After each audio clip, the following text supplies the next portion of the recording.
I, 33, female, have been married to my husband, Zack, 36, male, for the last 10 years now, and we have been together for over 13 years. I met him in college, and while he was a couple of years older than me, that wasn't a problem in our relationship. I have always been an ambitious woman, and he knew that about me since the time we had met. I work as a fashion designer in a global label, the name of which I cannot say for obvious reasons. I have worked very hard to reach where I am because I started off in the industry with no connections and no backing from anyone. I had to slowly crawl my way up the ladder in my field. And I'm really proud of where I have come. When things were getting serious between Zach and me, I had told him that for me, establishing my career was a priority. And if he could not understand and support it, I could not really think of having a life with him. Zach understood completely because he is very driven and ambitious himself. He currently works in the finance department of a tech company and has steadily grown in his career to create a name for himself. 3 years ago, however, Zach and I started having issues in our marriage. He felt that I had done really well in my career and that the time had come to focus on starting a family and raising kids. I did not feel the same way. While I knew that I had come a long way, I knew that there was still time and there was more that I could do. I had by that point in time begun looking to switch to my current label or other labels of the same stature. Securing employment here is very tricky, but my old job was in jeopardy too due to COVID-19. I knew they would begin laying us off soon, and I couldn't afford that. So I was looking to make the switch before something untoward happened. Zach, on the other hand, thought that this was the perfect opportunity for us to try for kids. If I got laid off, I'd get a break and I could just focus on the baby for a couple of years and then start working again if I wanted to. I did not want that for myself at all. Anytime that we had a conversation about it, it ended up turning into a fight, and I knew that he was not interested in listening to me or hearing my perspective. So I started applying to these places without confiding in him. I felt horrible at first because he was my partner and we had always shared things with each other. But I knew that I could not sacrifice my career at this juncture. A few months later, in late 2021, I landed my current job. When I did, I was over the moon, ecstatic, extremely proud of myself. But Zach, unfortunately, did not replicate those sentiments. He felt blindsided that I had taken such a huge step without considering his opinions and how it would derail our family for the foreseeable future. I tried explaining my point of view to him, but he was hurt and didn't want to make any kind of sense. I knew that I needed to give this time in order to salvage and improve our relationship. And by April 2022, I had proven my mettle to my managers and supervisors, and my terms of employment were upgraded. The benefits that I have seen being offered have been unbelievable. And this was essentially why I needed to make the switch. I knew that in these big labels, once you secure a place for yourself and work hard initially, you wield a lot of bargaining power. When I told Zach about the perks I was being offered, he at first thought that I was joking. They were that good. I would get 6 months of paid maternity leave, along with another 6 months of either unpaid leave or work from home. I was free to choose. None of this would have been possible in my older job. I thought that this was thus the best time to try for a baby because now I would not have to compromise my career for motherhood. I had a secure job that had provisions to allow me to transition into this new phase of life as easily as possible. I thought everything was going well, and we started trying for a kid. Unfortunately, we did not have any success till November 2022, which is when we decided to go to the doctor to see what was up. Both of us were getting worried, but him more than me. And we knew that this was the best step to take in such a situation. The results of the test were clear. I had a very low chance of conceiving naturally. I was devastated because I really wanted a child. The doctor said that this was not something that was related to my age or lifestyle, but was a side effect of a debilitating illness I had in my late teens. So essentially, there was nothing that I could do about it. Zach, however, did not understand this. He felt that it was because I was over 30 years old that these problems were arising. He was genuinely behaving like a moron, not listening to anything the doctor was saying, but coming up with stories and theories of his own. He started blaming me and my ambition for my infertility, saying that if I had just listened to him and not focused on my career so much, we would have been parents by now. No amount of discussions, arguments, family intervention, or medical opinion would change his mind. It was as though he was waiting for the perfect opportunity to blame me and hate my job. It got very exhausting for me mentally, especially since I was also dealing with my own personal sense of grief. I was heartbroken when faced with the reality that I would never be able to carry a child to term. It was the darkest period of my life, and I had no support from anyone. It was here that my in laws intervened. They had come to our place for Christmas that year, and when they saw the state we were in, they were appalled. Both of them urged us to work things out on our own, but we were butting heads all the time. It was then that they decided to fly down and talk to us regarding our issues. My father in law tore a new one into Zack for blaming me for something I had no control over. Even my mother in law said that she was disgusted that she had raised a son like him. They supported me throughout, and I was very grateful for their support. I know for sure that had they not intervened at that point in time, the marriage would have broken down. In hindsight, I sometimes feel that maybe that would have been better because neither my in laws nor I knew what was going to happen next.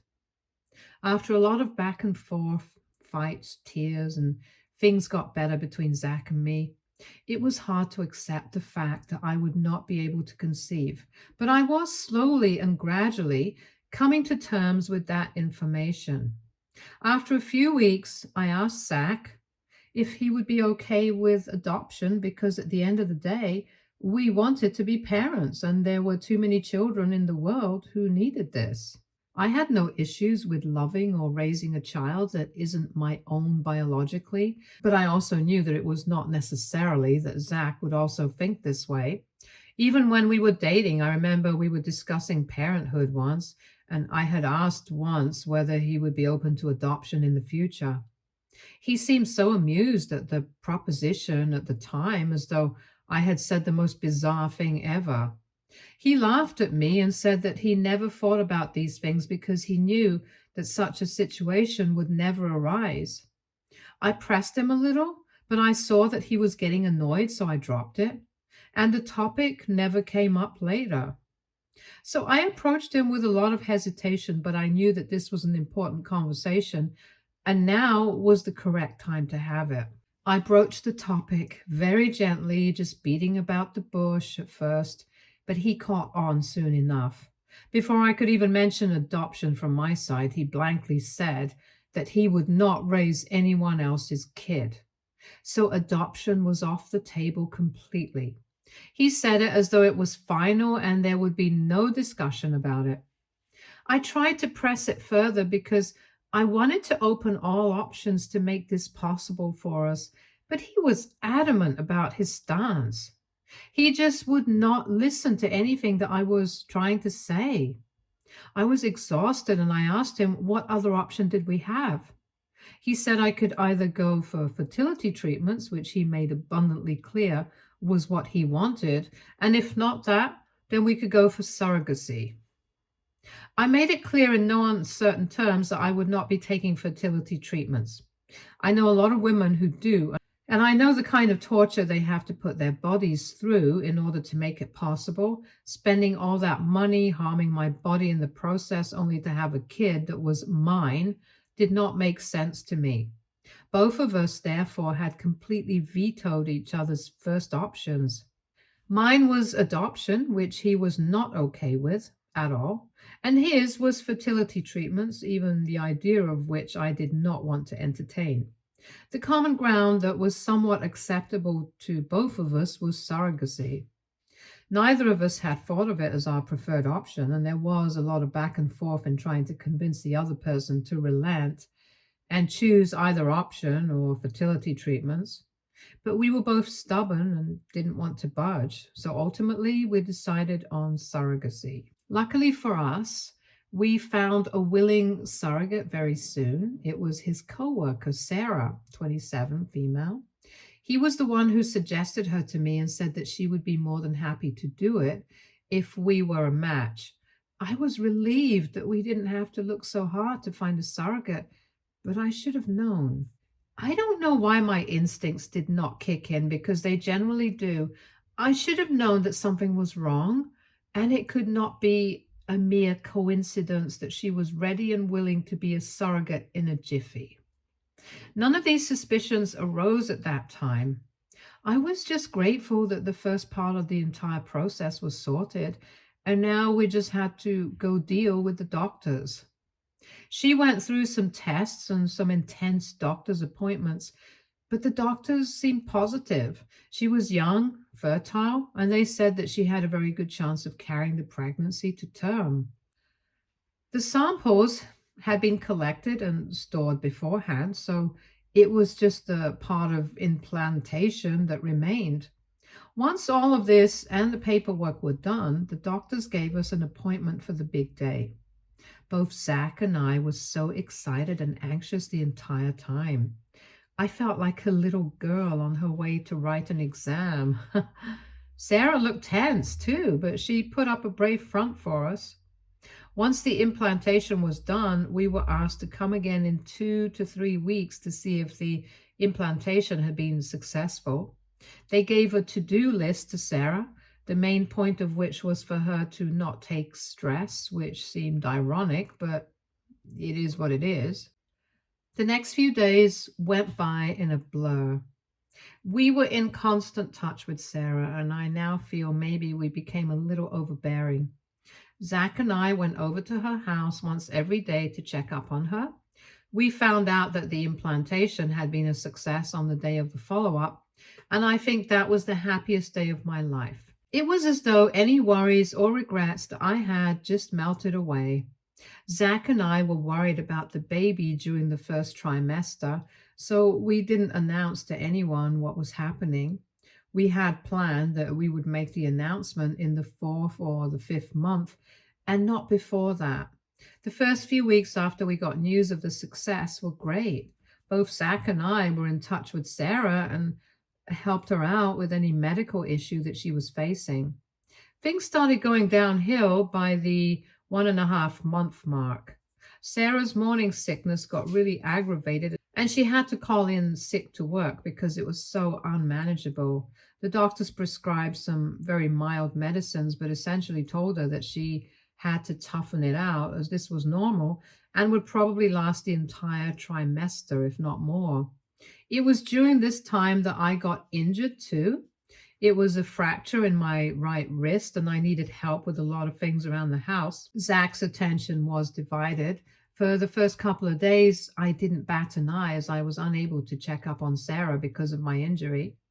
I was glad that he understood the gravity of the situation and took things into his own hands. He dealt with the Sarah front while I recovered. But what began to irk me was that he was completely nonchalant about my injury. It was as though I was not important anymore. All his attention was on Sarah. He wanted to spend every free moment either with her or talking about her. I tried not to say anything because Zach was juggling a lot of things at once, with me being injured. But I did get really snappy with him. It all came to a head one day when he asked me if I even cared about our child. And I snapped back at him about not caring about me at all. After this initial eruption of anger, we sat down and discussed what both of us felt, and he said he would do better to make me feel important and heard. I trusted him. Big mistake. We moved forward. In the next couple of days, his behavior towards me improved. I will give him that. He was more attentive. We were spending more time together, but his mind seemed occupied elsewhere. He was still fawning over Sarah like a little puppy, and with every passing day, it began to feel more and more like he thought she was not our surrogate, but rather his wife. She had taken an off from work, and while it was paid leave, Zack was still working extra hours to cover for her and went to meet her every single day, even if I had been to see her earlier in the day. The first thing he did after getting off from work was driving to her place and spending some bonding time with her.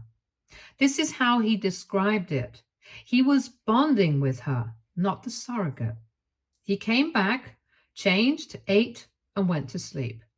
We had a dead married life. We didn't even talk to each other if it wasn't about Sarah. His focus was not on his kid, but on the surrogate carrying his kid. And it was just devastating for me to be around that kind of talk all the time. It made me feel thoroughly inadequate and incomplete as a woman. I wanted to raise this issue with him, but I knew that I had no stand to do so because it was my infertility that led to this.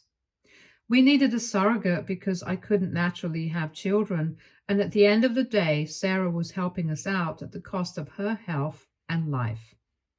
I felt like a disgusting human being for feeling envy and anger towards her instead of gratitude.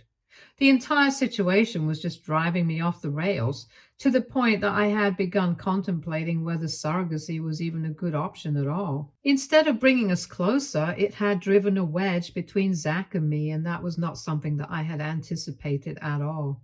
I don't know what came over me, but this dynamic between Zack and Sarah was driving me crazy. I was overthinking every waking moment, and I somehow had this nagging feeling that they were having an affair. I had no other way to explain it. Rationally, I could explain his emotions as those of a man on the brink of fatherhood that he eagerly awaited. I probably would have felt the same way, but all the alarm clocks were ringing in my head, and I knew that I needed to do something to calm my nerves.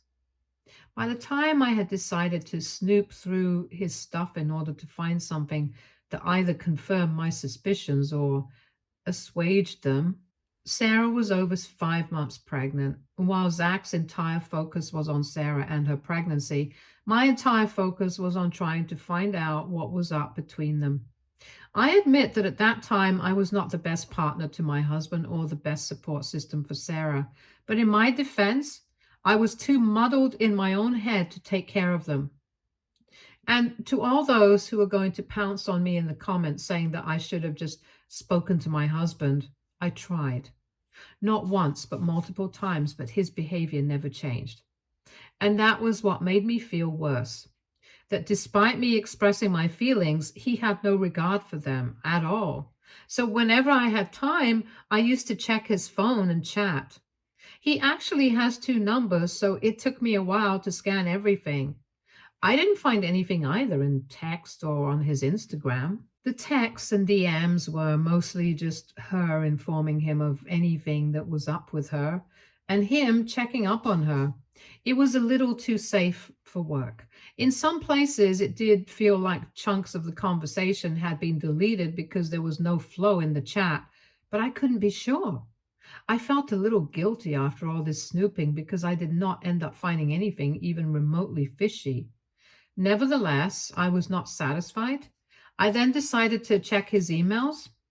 I finally got the chance to get hold of him yesterday. His professional email didn't have anything between them, just official correspondence regarding work. I checked his private emails and nothing was even there. No emails, no contact with Sarah, nothing. It was then that a third email ID caught my eye, one that was already logged in on his system.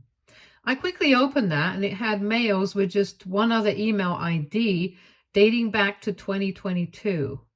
I didn't have time to read all of the emails, so I copied and pasted a lot of them and sent the doc to myself.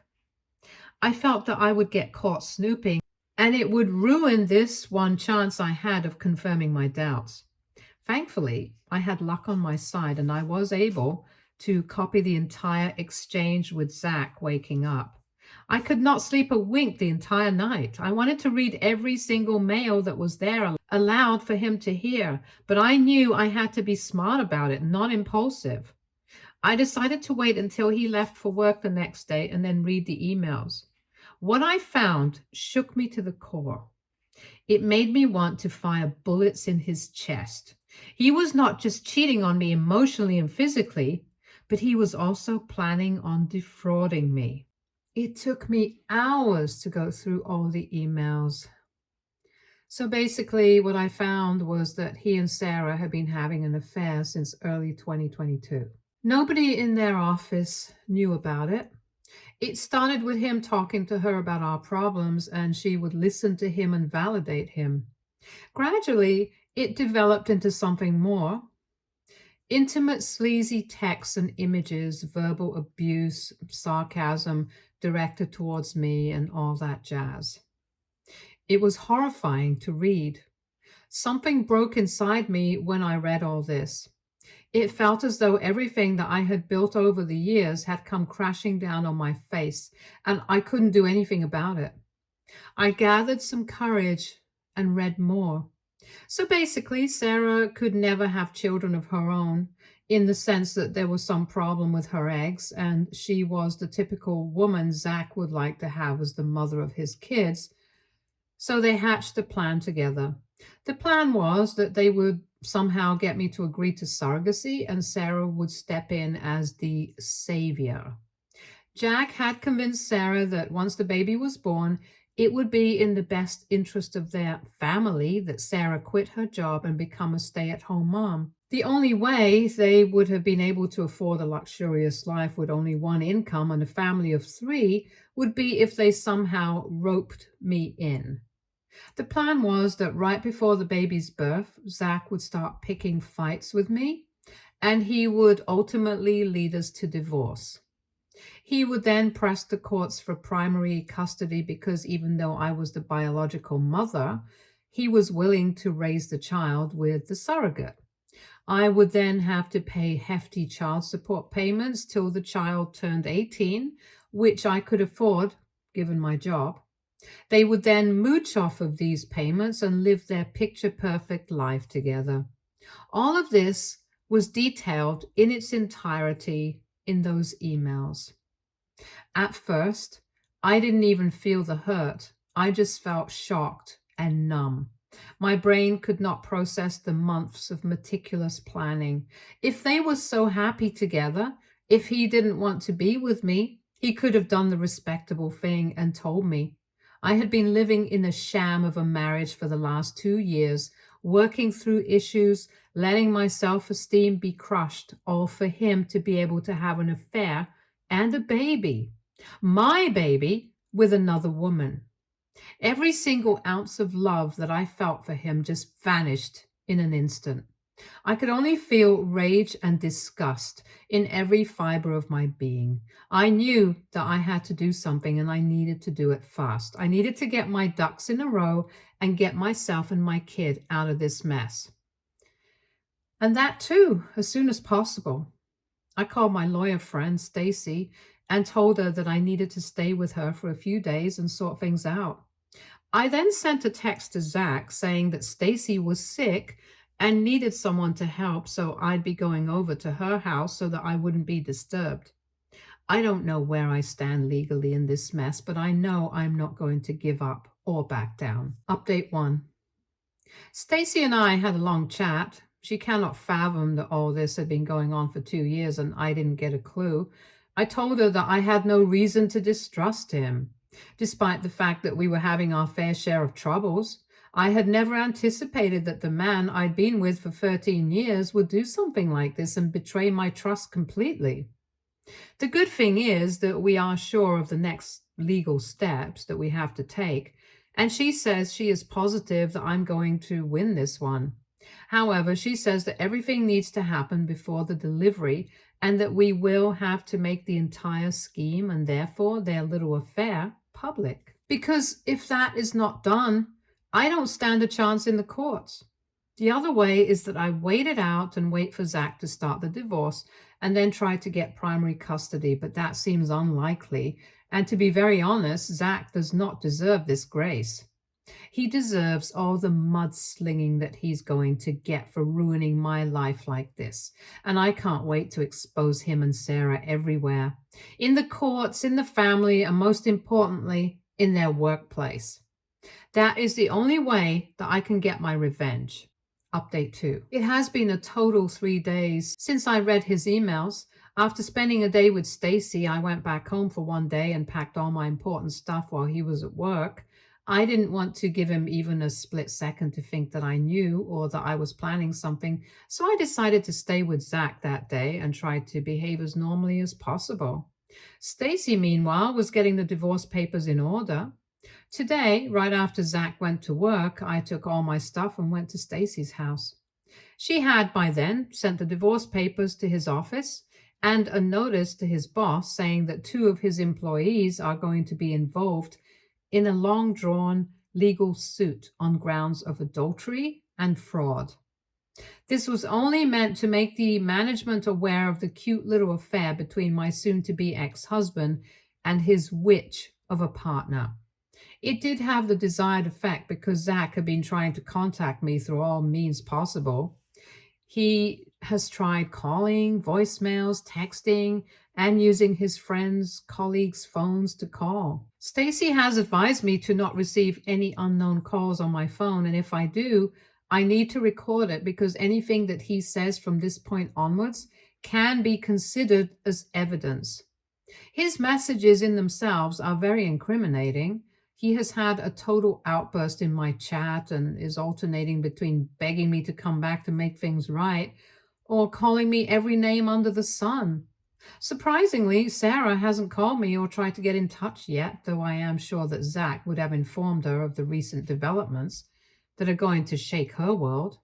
I think I now finally have the time and luxury to grieve the loss of my marriage and life as I knew it, since the part of the confrontation is over. I have been in fight mode ever since I found out, so now I know I can let myself feel all these feelings that I've been bottling down for the last couple of days. Update 3.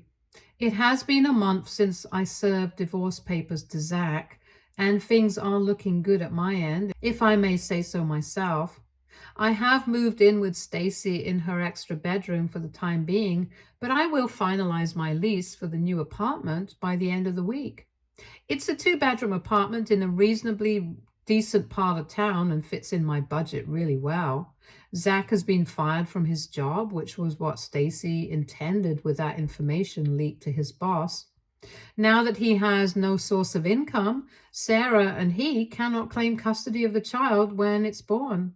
Sarah has not been fired because the company has probably taken into account the fact that she is pregnant, but she has been asked to rethink her place within the firm after pregnancy. However, people in their company now think that the kid is actually Zach's and Sarah's, and that is not working in their favor either. Their perception of the industry has been tarnished completely, and this is affecting Sarah a lot. I know all this because of a drunken call from my soon-to-be ex-husband. So all in all, Stacy and I are almost certain that we are going to win this one. I cannot divulge more details as of now because the case is still ongoing and this might be held against me. I might have to grant some visitation rights to Zach, but according to Stacy, Sarah will have no legal rights over the kid, which is a relief to me. I won't be updating anymore because I don't want details of the case getting out for risk of identification. Thank you to everyone who commented and suggested a course of action for me. I am very grateful, but now I'm taking a break from Reddit and moving forward. Stay tuned for more stories from our girl relationships.